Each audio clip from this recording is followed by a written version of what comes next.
Graça e paz, irmãos. Antes de sentar, dê um abraço em 3 pessoas aí. Você já fez isso no meio do momento do louvor? E eu gosto muito disso. Pode cumprimentar algumas pessoas que estão perto de você. Amém. Fique à vontade.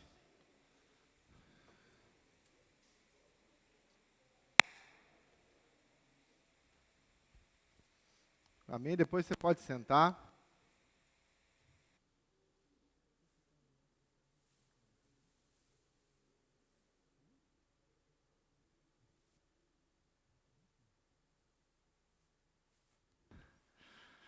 Amém, irmãos? Glória a Deus.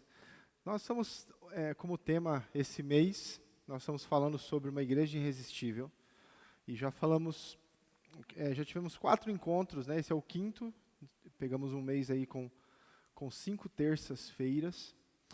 E falamos sobre alguns aspectos de uma igreja que precisa ser destacado para que essa igreja consiga gradativamente trazer o impacto no corpo e fora do corpo. A gente falou sobre o poder da palavra de Deus, a gente falou sobre o poder da comunhão, falamos sobre o impacto na sociedade, né, a forma que precisamos lidar, e falamos também sobre a questão de unidade, de estarmos juntos. E hoje nós vamos encerrar essa sessão de palavras falando sobre uma igreja cheia do Espírito Santo. Nós falamos sobre esse assunto o ano passado muitas vezes, porque era o tema nosso anual. Vocês lembram, irmãos? Nosso tema do ano passado era uma igreja cheia do Espírito Santo. E nós vamos tratar alguns aspectos, a gente não vai conseguir aprofundar tanto, porque nós temos pouco tempo hoje, mas a gente vai relembrar alguns aspectos, vamos citar algumas questões que são valiosíssimas de entendimento do que seria uma igreja cheia do Espírito Santo e como nós precisamos agir em relação a isso. É claro que, sem o Espírito Santo, nada do que nós já falamos até agora é eficaz, é eficiente na sua função. Nós podemos ter comunhão, nós podemos ser uma igreja que reparte o pão, nós podemos ser uma igreja que, de certa forma, tem uma certa influência na sociedade, e nós podemos ser uma igreja até cheia da palavra. Se não tivermos o Espírito Santo, isso tudo é conhecimento, influência, relacionamento, que não gera o efeito que Deus deseja. Pode gerar até um certo efeito, mas não é aquilo que Deus deseja. E uma coisa, para a gente começar falando sobre uma igreja cheia do Espírito Santo, é que existe uma necessidade na igreja de que ela tenha fome e sede por ser cada vez mais cheia do Espírito Santo. Nós vamos ver que Jesus fala sobre isso, ali em João 14 ele começa a falar sobre isso, e depois ele fala explicando alguns aspectos, antes dele morrer e subir, ele dá algumas dicas para os discípulos, e aí a gente vai falar sobre a descida do Espírito Santo. Uma parte do texto já foi lida aqui. E depois nós vamos ver como Atos, na igreja de Atos, nós vamos pegar por base a igreja original de Atos, e como isso foi acontecendo.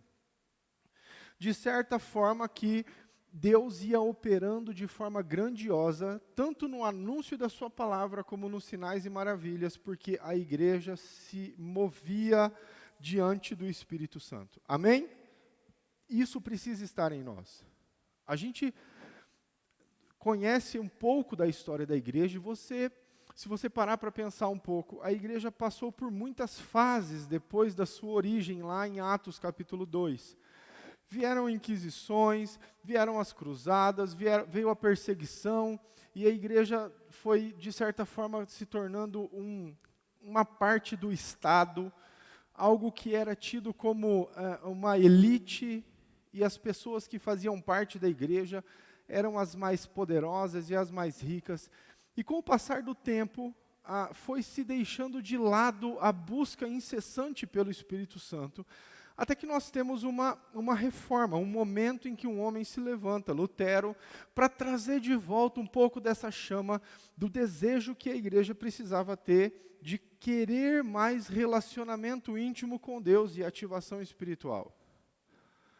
E é interessante porque nós vemos um período em que o Espírito Santo é esquecido, e aí depois começa um período que ele é valorizado, mas muitas vezes mal utilizado. Eu vou falar dessa forma, mas não pense você que a gente usa o Espírito Santo, amém? É só para entender. E hoje, irmãos, muitas vezes, nós não estamos nem vivendo a forma que o Espírito deseja, porque nós não buscamos Ele naquilo que Ele quer, na essência que Ele deseja, e muitas vezes porque nós não temos interesse em buscá-lo para que a gente tenha uma vida realmente transformada por Deus. E o Espírito Santo nada mais é do que Deus em nós. Essa é a primeira coisa que você precisa entender. Se existe um lugar que Deus desejou residir, foi dentro de mim e de você. Quando Jesus morre, Ele sobe aos céus, e a palavra fala, João 14, vamos começar com esse texto, nós vamos ler alguns outros, mas João capítulo 14, versículo 15.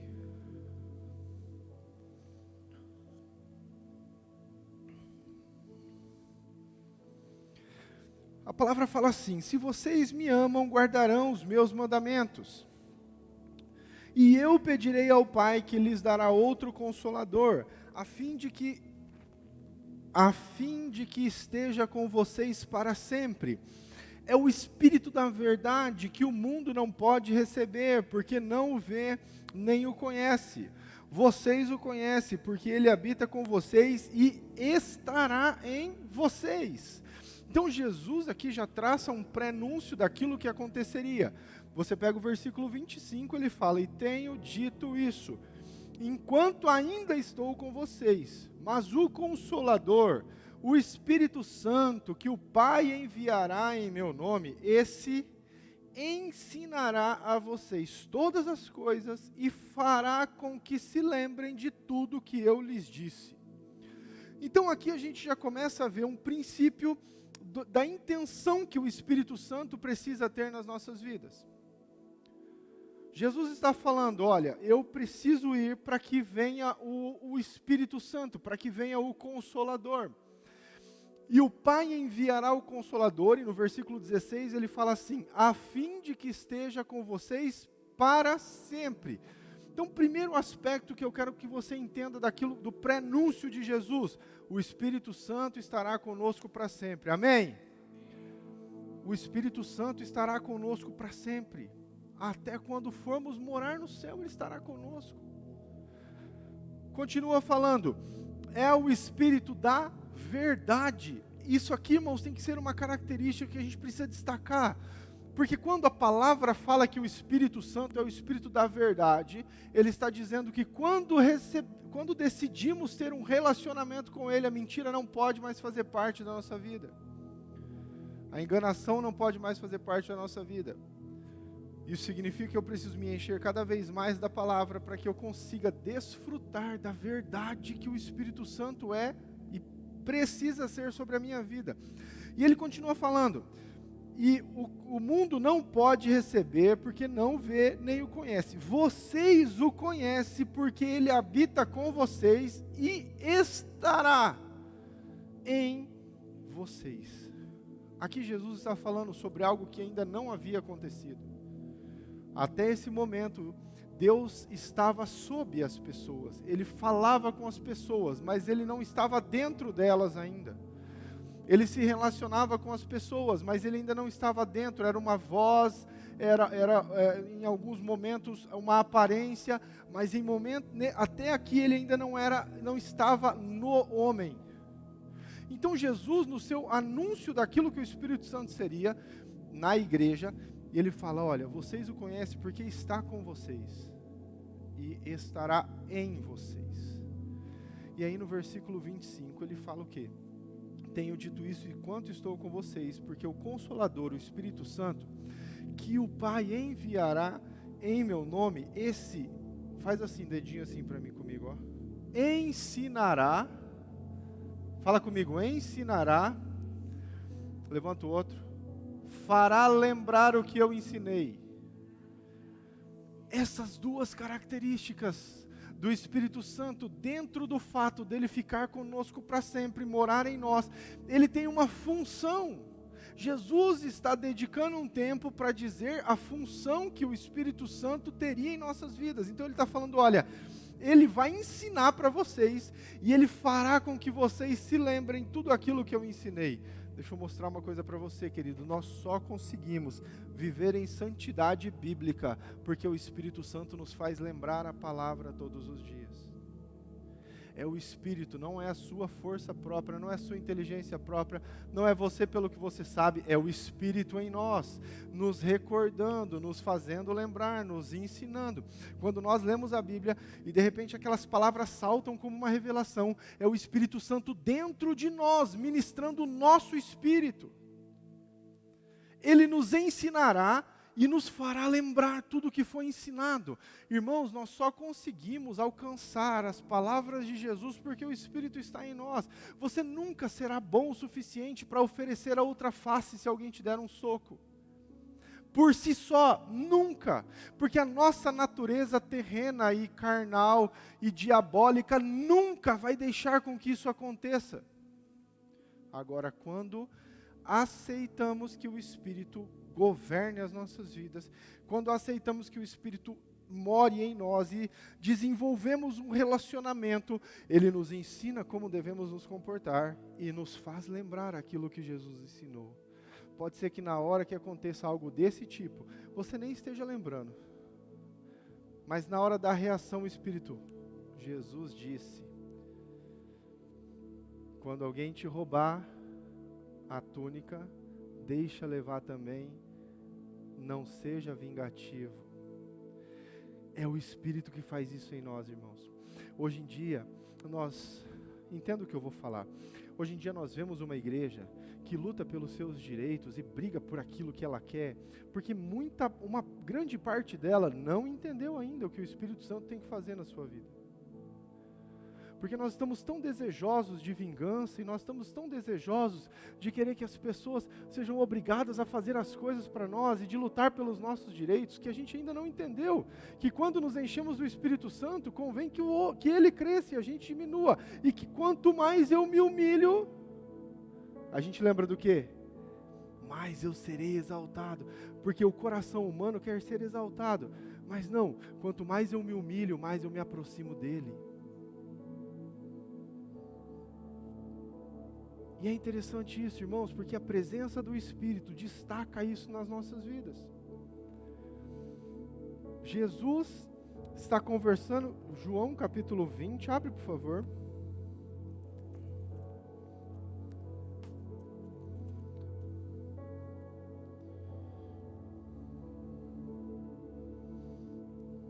Versículo 19.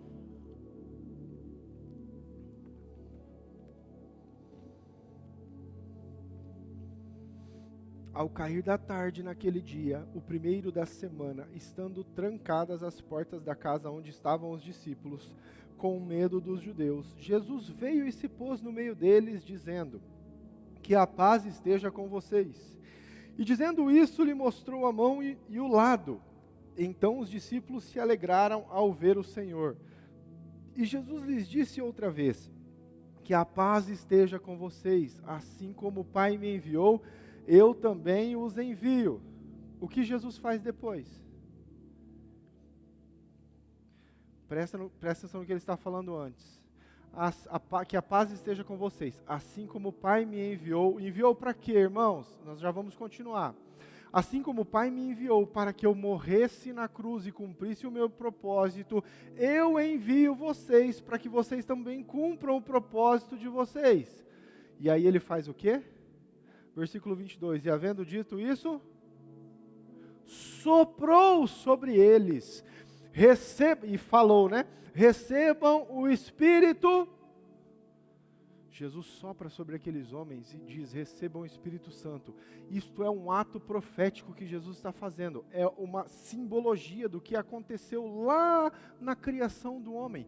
Quando Deus forma o homem do barro, ele sopra do sopro, do fôlego dele, o homem passa a ter vida. Jesus está fazendo a mesma coisa, mas está levando o homem a ter a vida eterna, espiritual, a diferença, o sobrenatural. Isso daqui, querido, Jesus fez um ato simbólico daquilo que aconteceria sobre a vida deles. Assim como Deus soprou sobre o barro, e eles fez vida, e virou o homem, Jesus está soprando sobre esses homens, declarando através desse ato, vocês serão cheios da vida completa. A gente sabe o que acontece depois. Jesus sobe aos céus, aqui Jesus tinha morrido, voltado, ressuscitado. Jesus sobe aos céus e dá uma ordem para eles: não saiam, fiquem aqui. Se você pega o finalzinho de Marcos, Jesus fala para eles assim: vocês vão fazer coisas grandiosas, mas não é tempo de sair, fiquem juntos. E o que acontece em Atos capítulo 2? Na verdade, vamos ler Atos 1 antes, que é Jesus falando, Atos capítulo 1, vamos pegar, por exemplo, o versículo 7, que Jesus está falando.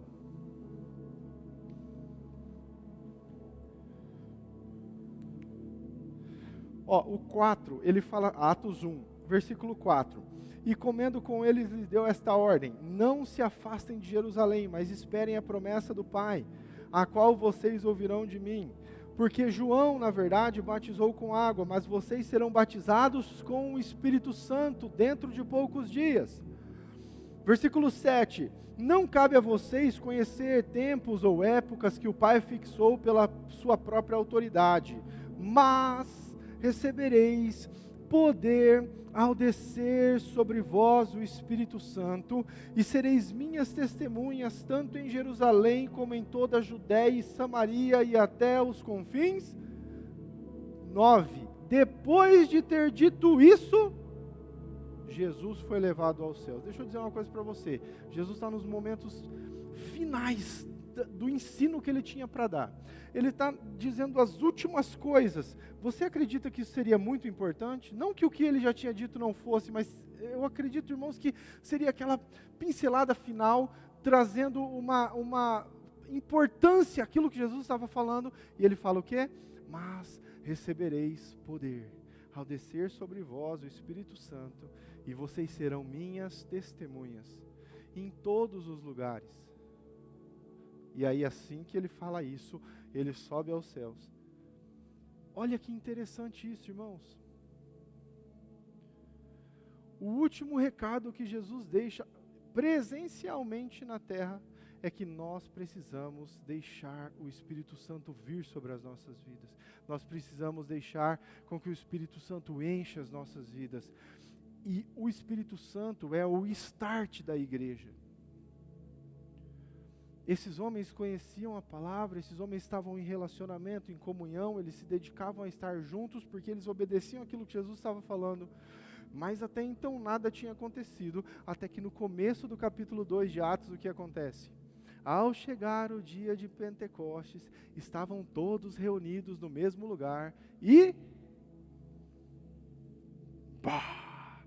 o Espírito Santo é derramado, um barulho de vento, as línguas de fogo descendo sobre eles, e eles manifestando uma língua estrangeira, sobrenatural, desempenhando algo que nunca havia acontecido, porque naquele instante o sopro de Jesus lá atrás fez efeito, naquele instante o Pai derrama sobre aqueles homens o Espírito Santo. Agora, irmãos, para quê?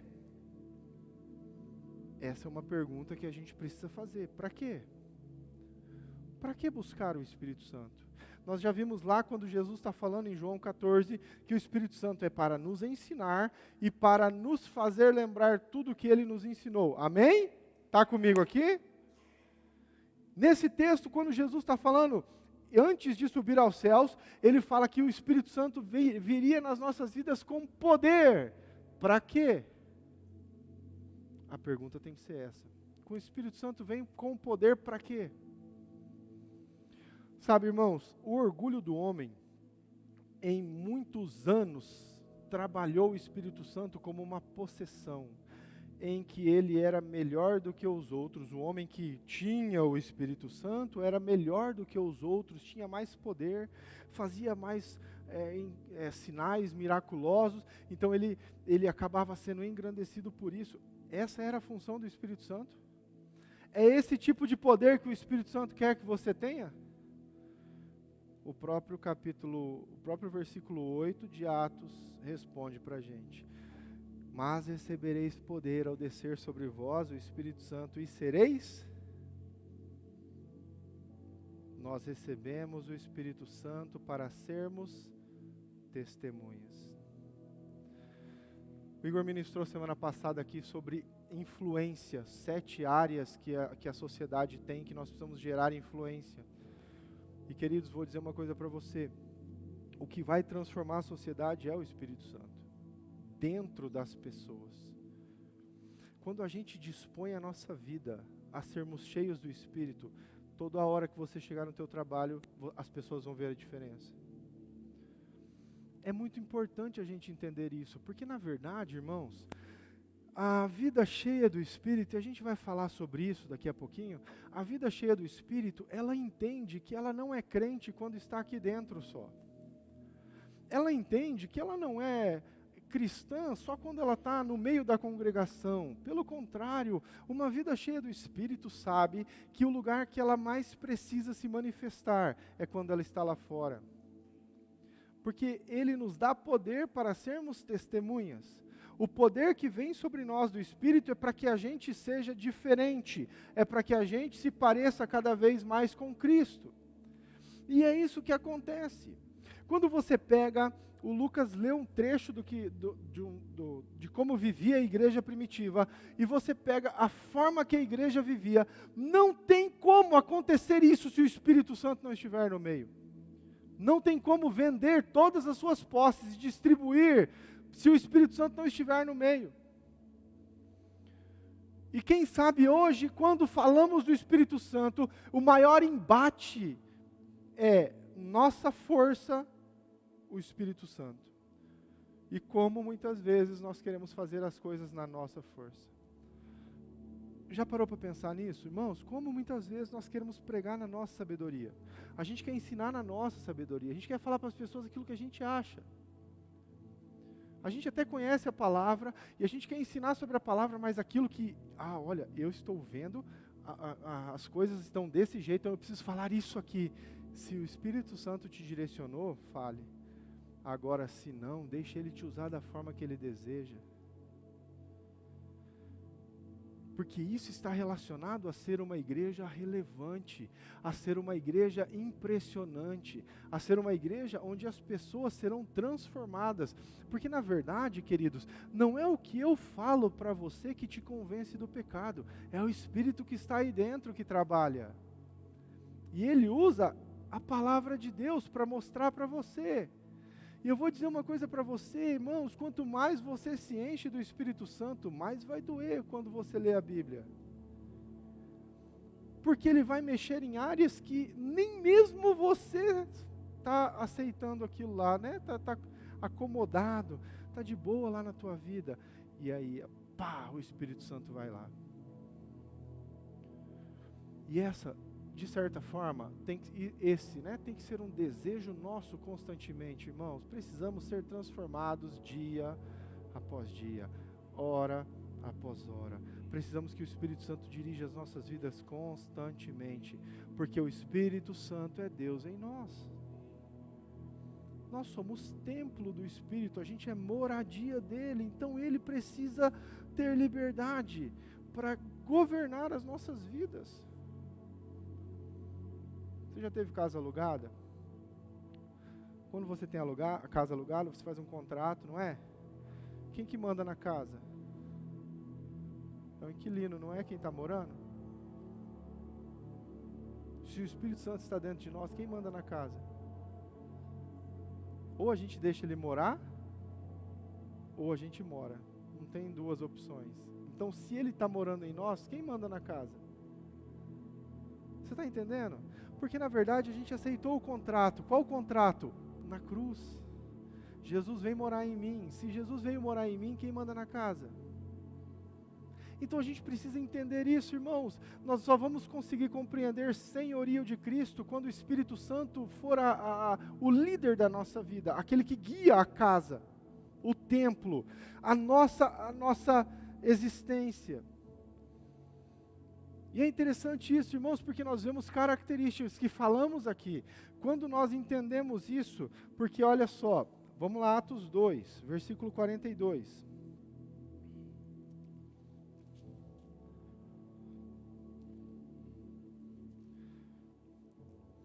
Vamos falar um pouquinho antes do Atos 42.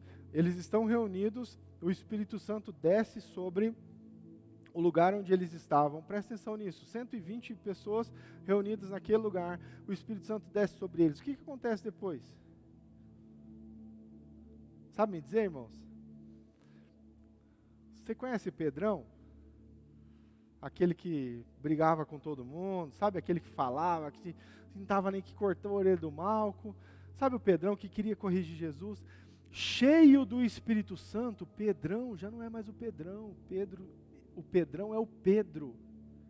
E aí ele começa a pregar, irmãos. Ele simplesmente prega sobre Jesus. Ele cita aquilo que os antigos falavam aqui. Ele fala sobre salmos, ele fala sobre os profetas. Sabe o que acontece quando ele termina de falar? Eu vou falar para você, irmãos, não foi uma pregação de 3 horas. Ele simplesmente, vamos dizer, em 15 minutos, 10 minutos, ele falou aquilo que estava cheio o coração dele. Mas agora, cheio do Espírito, ele fala com autoridade. O que acontece depois? 3.000 pessoas na primeira conversão. Foi Pedro que fez isso, irmãos? Porque quando o Espírito Santo está, a igreja cresce. Porque é o Espírito que faz a igreja crescer. Então Pedro prega, e aí uma massa de pessoas forma a igreja primitiva. E como essa igreja primitiva se comportava? Você vai ler no versículo 42, fala, perseveravam na doutrina dos apóstolos. A gente falou aqui sobre a palavra de Deus, doutrina dos apóstolos. No partir do pão, relacionamento, oferecer o pão ao próximo, na comunhão, e nas orações. Como que a igreja se comportava? Vamos lá, irmãos. O Espírito Santo desceu. Eles estavam cheios de poder? Estavam ou não?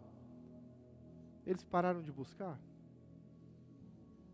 Eu acho que a fome aumenta quando a gente deixa o Espírito Santo trabalhar nas nossas vidas.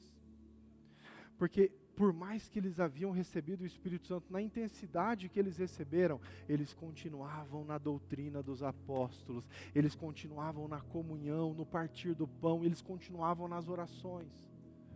E a palavra fala que no templo e de casa em casa, significa que em todo momento eles estavam fazendo isso. Uma das coisas mais lindas que acontece na igreja primitiva é a manifestação da justiça de Deus. Quando o Espírito Santo chega, a pobreza sai. Sabia disso, irmãos? Por que eles vendiam tudo que tinham e compartilhavam? Você acha que havia necessidade, irmãos? Não, porque as pessoas eram supridas com aquilo que Deus estava fazendo. Isso é tão forte, que quando Jesus estava na terra, João Batista manda alguns discípulos perguntar, Jesus, é você mesmo que tinha que vir? Sabe qual a resposta que Jesus dá? Vai lá para João e fala, os coxos andam, os cegos veem, que mais? Os surdos ouvem, que mais? Os paralíticos estão andando, os demônios estão sendo expulsos, e quando ele fala dos pobres, ele fala o quê? Lembra disso ou não? Vamos ler. Lucas, capítulo 7, abre aí.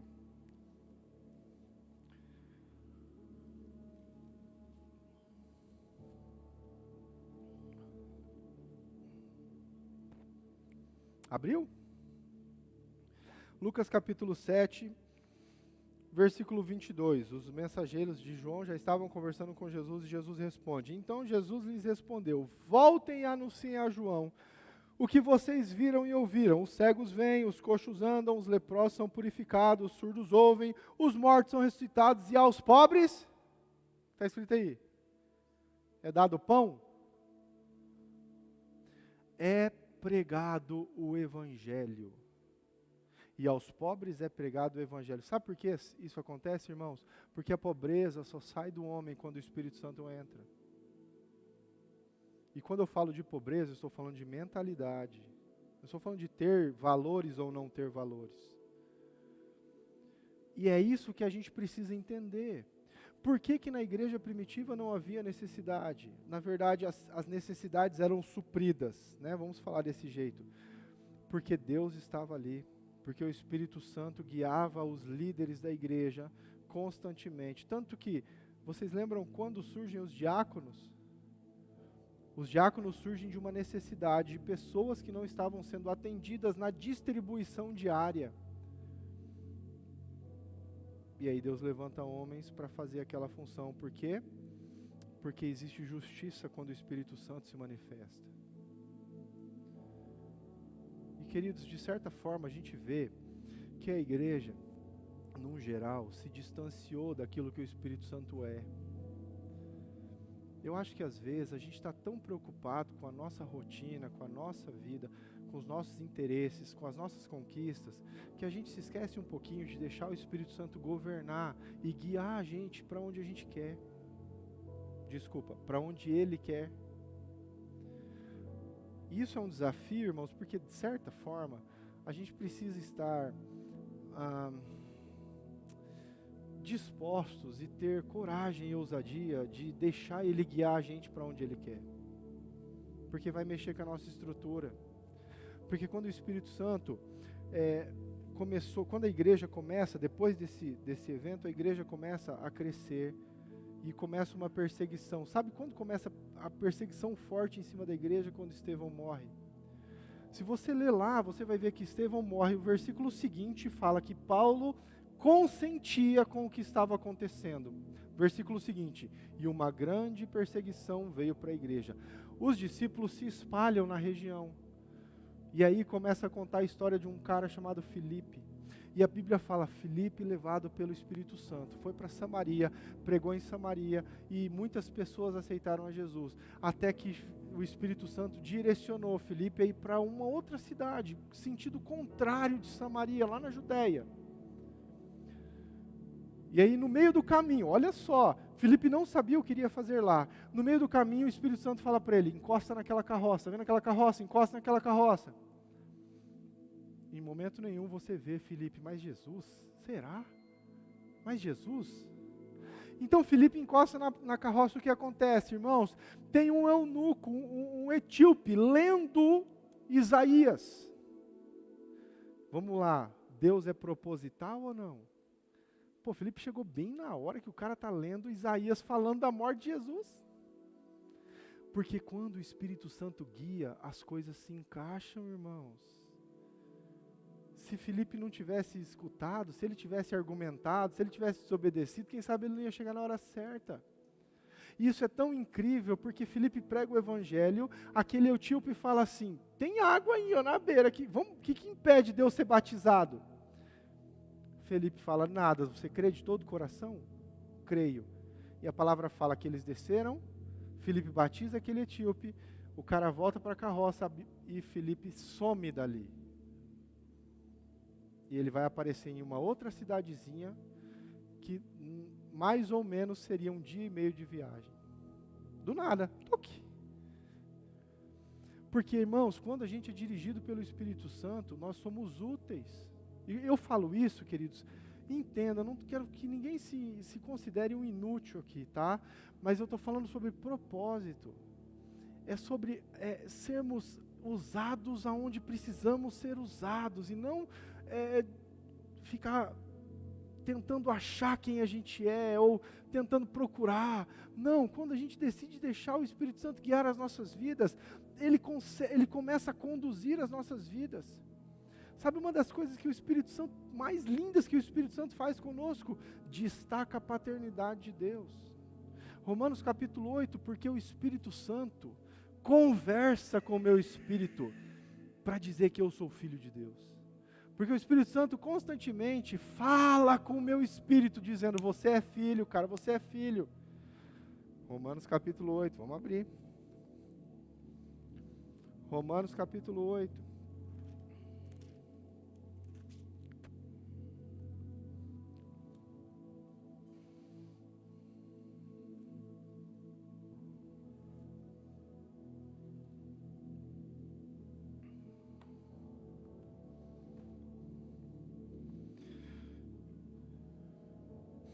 Versículo 16. Na verdade, vamos ler o 14. O 14 fala: pois todos os que são guiados pelo Espírito de Deus são filhos de Deus. Porque não receberam um espírito de escravidão para viverem outra vez com medo, mas receberam o espírito de adoção, por meio do qual clamamos Abba Pai. 16. Se você puder, destaca aí na tua Bíblia, sublinha, marca aí no teu celular. O próprio Espírito confirma ao nosso espírito que somos filhos de Deus. Aqui, queridos, está falando da maior identidade que eu e você podemos ter. Você sabe, um dos principais motivos de Jesus ter vindo à Terra? Reconectar você com o Pai. Te mostrar que você é filho. O unigênito que se transforma em primogênito, o único que se transforma no primeiro. Jesus veio fazer isso. E como nós temos essa aceitação? Através do Espírito Santo. Então, quem é guiado pelo Espírito Santo é filho. E não apenas isso, ele constantemente confirma: você é filho, você é filho, você é filho. Você já imaginou isso dentro de nós, irmãos? O próprio Romanos vai falar: nós não sabemos orar como convém, mas o Espírito intercede por nós, porque nós somos filhos. É como se o Espírito estivesse constantemente lá: Deus, ajuda, intensifica, faz, o Espírito Santo conduzindo as nossas orações a Deus. E é interessante, queridos, leia Atos, porque você vai ver como é que as coisas vão acontecendo. Um dos momentos mais significativos para nós como igreja, Atos capítulo 10, para nós como igreja, vamos dizer assim, de gentios, né, de não judeus, Atos capítulo 10, Pedro está pregando.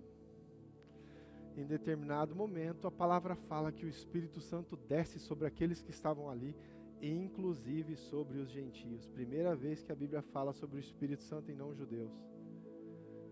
Isso tem que ser uma celebração, irmãos, porque não ficou para eles. Apesar de Jesus ter ficado lá e ter pregado lá e ter ensinado lá, a proposta de Deus era para mim e para você. Como? Através do Espírito Santo nos enchendo. Então, queridos, nós precisamos trazer isso para nós, porque não tem como ser uma igreja relevante, não tem como ser uma igreja influente, sem que a gente permita, primeiro, que o Espírito Santo nos enche, segundo, que o Espírito Santo nos use. Porque, na verdade, o cabeça, o dono da igreja é Cristo, e nós precisamos entender que é Ele quem nos direciona, e Ele usa o Espírito Santo em nós, para conduzir as nossas vidas para o lugar certo onde nós precisamos estar. Você entende isso, irmãos? Se você pegar Atos capítulo 3, por exemplo, os discípulos são presos e chicoteados, e eles voltam para casa, na verdade eles voltam para o templo. Quando eles chegam lá, vamos ler esse texto, irmãos. Atos capítulo 4. Capítulo 3 é Pedro pregando e sendo preso. Capítulo 4, versículo 23.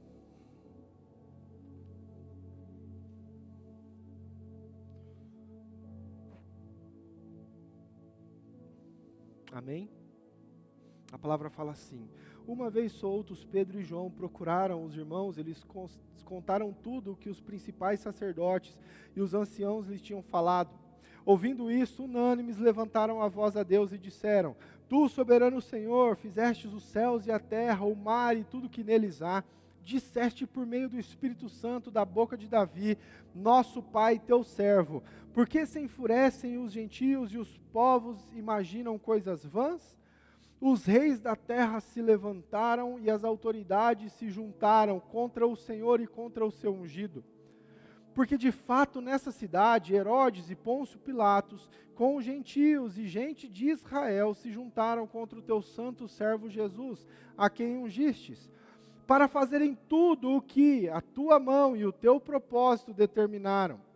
Agora, Senhor, olha para as ameaças deles e concede aos teus servos que anunciem a tua palavra com toda a ousadia, enquanto estendes a mão para fazerem curas, sinais e prodígios por meio do nome do teu santo servo Jesus Cristo. Irmão, deixa eu dizer uma coisa para você. Eles haviam sido presos, eles haviam sido açoitados, e os judeus, os fariseus, haviam dado uma ordem: nunca mais preguem o evangelho. Vocês acabam com esse assunto. Vocês não vão ter consequências se vocês quietar agora. Eles vão lá, reúnem com a galera deles, com a congregação, com a igreja, contam o que aconteceu, se lembram da promessa que Jesus havia feito através de Davi. Quando eles vão orar, eles falam o quê? Ô Senhor, mandaram a gente parar, mas não tem como, o mundo precisa te conhecer. Nos dá ousadia e coragem para que a gente continue pregando o evangelho. O que acontece? Versículo 31. Tendo eles orado, tremeu o lugar onde estavam reunidos, todos ficaram cheios do Espírito Santo e com ousadia anunciavam a palavra de Deus. Olha só, irmãos, como que eles venceram o medo? Espírito Santo. Eles haviam recebido e eles intensificavam. E sabe o que é interessante, irmãos?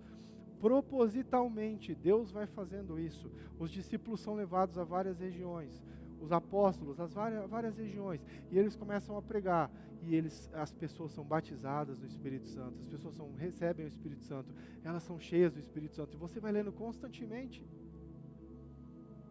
Quando você vê a conversão de Paulo, no mesmo instante, olha que interessante isso, irmãos, Paulo se converte, lembra da história? Indo para Damasco, a luz aparece, né? Lembram disso ou não? Ananias vai lá e ora por ele, a cegueira cai, no mesmo instante, Pedro está pregando em Jope, a igreja está se movimentando, e é interessante que Deus deixa bem claro, fala assim, Paulo vai ser aquele que vai ser conduzido aos gentios.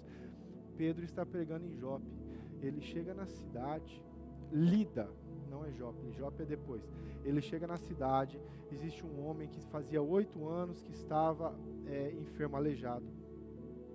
Ele ora por aquele homem e o homem é curado. Na verdade ele não ora, a Bíblia fala, dizendo ele a Enéas, levanta, arruma tua cama, e a Bíblia fala que ele é curado.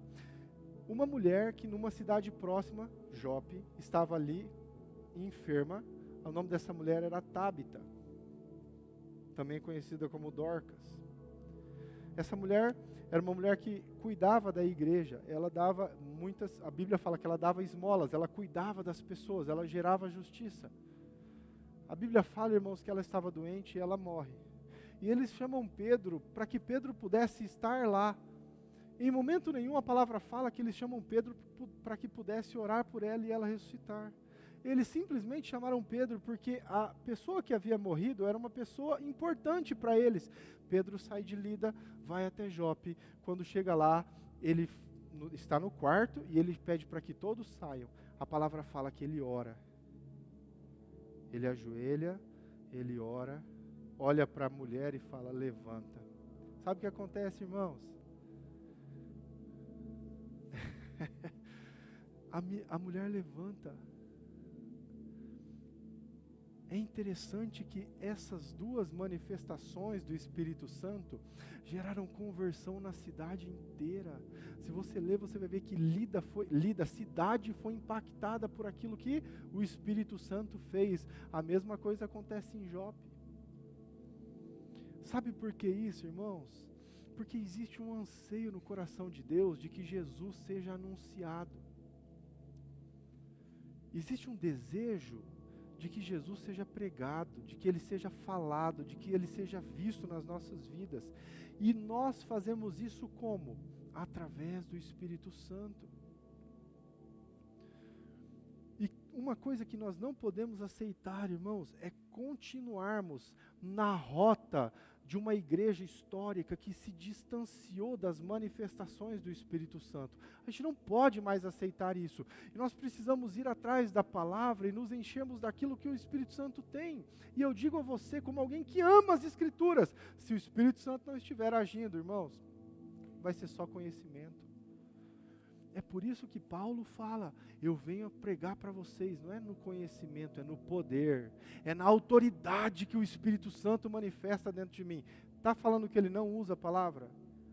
Está falando que ele usa a palavra com poder, não é no conhecimento próprio dele. E é interessante isso, irmãos, porque se nós formos voltar a nossa atenção para o tempo do fim, a palavra fala, o Espírito e a noiva estão ansiosos para que Jesus venha. Existe um clamor do Espírito e da noiva. Vem, Maranata, vem. Esse Espírito está onde, irmãos? Significa que o Espírito e a noiva conectados trabalham e clamam para que Jesus venha. E eu vou falar uma coisa para você, não tem situação melhor que a gente possa esperar do que a segunda vinda de Cristo, irmãos.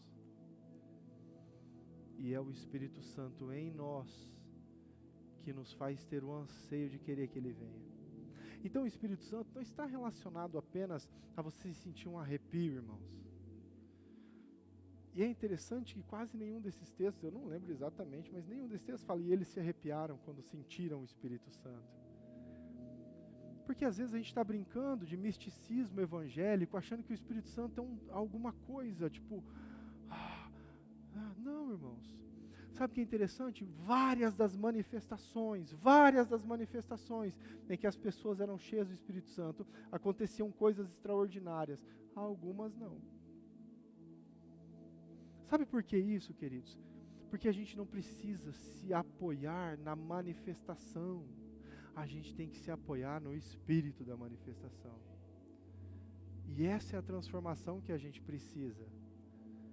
A gente se enche da doutrina, a gente vive na oração, a gente participa da comunhão, do partir do pão, e o Espírito Santo usa isso nas nossas vidas para que a gente cresça cada vez mais.